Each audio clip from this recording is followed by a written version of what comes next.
দেখুন, একটা নির্বাচন তো শুধু নির্বাচন পরিচালনা মানে কমিশন করে না, সেখানে তাদেরকে মাঠ পর্যায়ে মানে তাদেরকে বিশ্বাস রাখতে হয় আপনার প্রশাসনের উপর, পুলিশ প্রশাসনের উপর। যেহেতু একটা নিরপেক্ষ সরকার আছে এবং পুলিশ প্রশাসন এবং মাঠ প্রশাসনের উপর যদি সেভাবে কোনো চাপ না থাকে, তাহলে তারা একটা নির্বাচন করতে পারে সুষ্ঠুভাবে। এবং আইনশৃঙ্খলা বাহিনী যদি আপনার সৎ থাকে এবং তারা যদি কোনো দিকে ঝুঁকে না যায়, সেটার সম্ভাবনা আছে। আর গত 14, 18 এবং 24-এর নির্বাচনে মাঠে সেনাবাহিনী ছিল, কিন্তু সেনাবাহিনীকে আনসার বাহিনীর ক্ষমতা দেওয়া হয়নি, তাদেরকে গ্রাম পুলিশের ক্ষমতা দেওয়া হয়নি। তারা শুধুমাত্র দর্শকের ভূমিকা পালন করেছে, গাড়ি নিয়ে ঘুরেছে, দেখেছে কোনো একটা মানে অকারণে দেখেছে, অন্যদিকে চোখ ফিরিয়ে তারা চলে গেছে, কারণ তাদের কোনো কিছু করার ছিল না।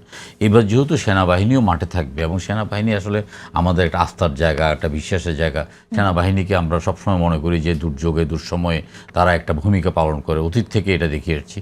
এবার একটা ভালো নির্বাচন করার জন্য সেনাবাহিনী যদি সিদ্ধান্ত নেয় যে না, আমরা নিরপেক্ষ থাকবো এবং একটা ভালো নির্বাচন করব, সেক্ষেত্রে একটা ভালো নির্বাচন হতে কোনো সমস্যা নেই।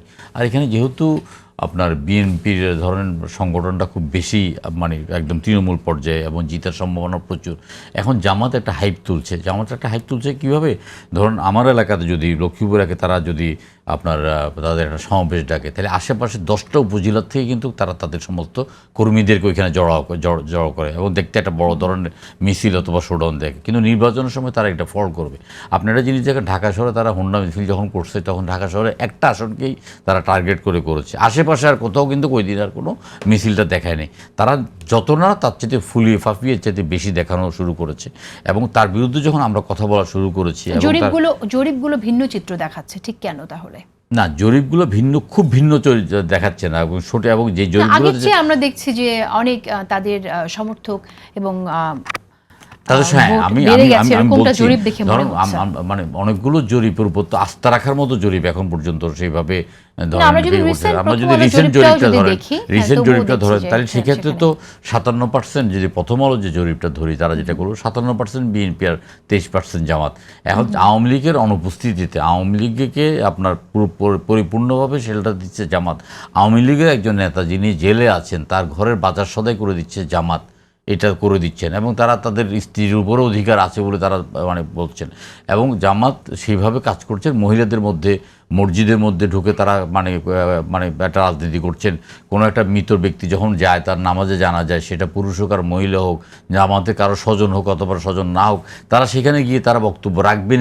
এবং সেখানে তারা একদম মানে বেহেশতের কথা বলবেন এবং বলবেন যে এখন কবরে গেলে প্রশ্ন করবে যে তুমি কোন মার্কায় ভোট দিয়েছো। এই যে একটা মানে তাদের যে একটা রাজনৈতিক মানে কৌশলটা, এই কৌশলটা কিন্তু একটা অংশে মাইর খেয়ে যাচ্ছে। কিন্তু যারা প্রথম দিকে যারা মানে যারা ধর্মীয় রাজনীতি এক জিনিস, এটা তো কৌশল না, এটা আপনি যেটা বলেন সেটা অপকৌশল। তাহলে এই অপকৌশলকে আপনারা কিভাবে রাজনৈতিকভাবে মোকাবেলা করবেন? অপকৌশলকে আমরা তাদের রাজনীতি দিয়ে মোকাবিলা করব। আমরা বলছি যে এখানে মানে ভোটের রাজনীতির সাথে এবং কোনো প্রতীকের সাথে জান্নাত এবং জাহান্নামের কোনো সংযোগ নাই। কারণ অতীতে নবী, রসুল, অলিয়া উলিয়া, গাউস কুতুব, তারা কেউ কিন্তু আপনার দাঁড়িপাল্লার প্রতীকে আপনার নির্বাচন করেননি। এবং দাঁড়িপাল্লা নির্বাচনে ভোট করলেই বেহেশতে যাবে, এটা কোরআন শরীফের কোথাও লেখাও নাই। এমনকি তারা আপনার পুজোতে গিয়ে যিনি কৃষ্ণ তিনি মোহাম্মদ, এই কথাটা অন্তত একটা রাজনৈতিক দল বলতে পারে না।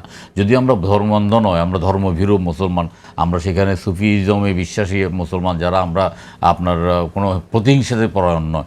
এবং তারা সেখানে আপনার বিজেপি ধরনের রাজনীতি, বিজেপি যেমন মুসলিম নিধনে তারা একদম বুলডোজার নীতি পরিচালনা করছেন, সেখানে আবার তারা মুসলমানদেরকে ক্যান্ডিডেটও করছেন। আপনার জামাত আমাদের হস্তচকিত করে একজন সংখ্যালঘু সম্প্রদায়ের লোককে তারা কোরআনের আইন কায়েম করবেন, কোরআনের শাসন কায়েম করবেন, এটা কথা বলে। আর জামাত যদি ক্ষমতা যায়, সবচেয়ে বেশি ক্ষতিগ্রস্ত হবে নারীরা। যে নারীদের মধ্যে কাজ করছেন, তারা সবচেয়ে বেশি ক্ষতিগ্রস্ত হবেন। না, তিনি কথা বলতে পারেন না, তিনি যা বলবেন সেটা আল্লাহর হুকুম, এটা বলতে পারেন। এটা জামাত অনেক জায়গায় বলছেন বা বলতে পারেন। কিন্তু বিএনপিকে তো একটা লিবারাল ডেমোক্রেট পার্টি হিসেবেই আমরা সবাই চিনি এবং জানি। এবং বিএনপি যারা মিত্র, তারাও লিবারাল ডেমোক্রেট অথবা প্রো লেফট, এই ধরনের। বিএনপি রাইট স্থানে যাওয়ার কোনো অবকাশই নেই। এখন এখানে আপনার জামাত ইসলামের প্রার্থীরা ধরেন যেভাবে মানে আচরণবিধিরা, এটা আচরণবিধির মধ্যে আছে। আমরা তো প্রকাশ্যে একটা অবস্থান নিয়েছি যে কোনো মসজিদে অন্তত ইয়ে করা যাবে না, আপনার ধর্মীয় প্রচারণা করা যাবে ছাড়া কোনো রাজনৈতিক প্রচারণা করা যাবে না।